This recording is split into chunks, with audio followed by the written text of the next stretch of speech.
dans une scène qui touche les cieux, le jour d'Arafat brille dans le cœur des musulmans du monde entier. Du haut du mont Arafat, où les âmes se tiennent devant les corps, un jour pas comme les autres se déroule. C'est le jour d'Arafat, un jour où les supplications sont offertes, les larmes sont versées et de nouvelles pages de miséricorde et de pardon sont écrites. Devant des millions de regards, et dans un silence impressionnant, les pèlerins se rassemblent sur la plaine pure d'Arafat, le cœur humble et le visage tourné vers le ciel, comme s'ils étaient dans une rencontre sincère entre le serviteur et son Seigneur.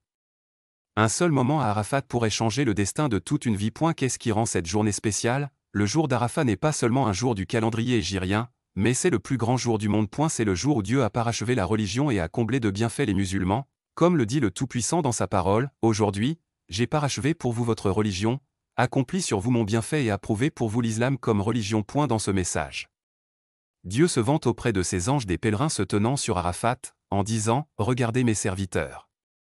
Ils sont venus à moi, échevelés et couverts de poussière. Je témoigne que je leur ai pardonné. » Pas seulement pour les pèlerins, mais pour tout le monde islamique. Bien que seuls les pèlerins se tiennent sur la montagne, la vertu du jour d'Arafat est pour tout le monde. Dans chaque foyer, dans chaque pays, il y a ceux qui jeûnent ce jour dans l'espoir d'une récompense, car le jeûne du jour d'Arafat expie les péchés de 2 ans, comme mentionné dans le noble hadith du prophète. C'est un jour de supplication, de repentance et de retour à Dieu. L'univers s'arrête, et la miséricorde se déverse en ce jour, le bruit du monde s'apaise et les cœurs se taisent devant la majesté du moment. Les rangs sont égaux et les différences sont éliminées.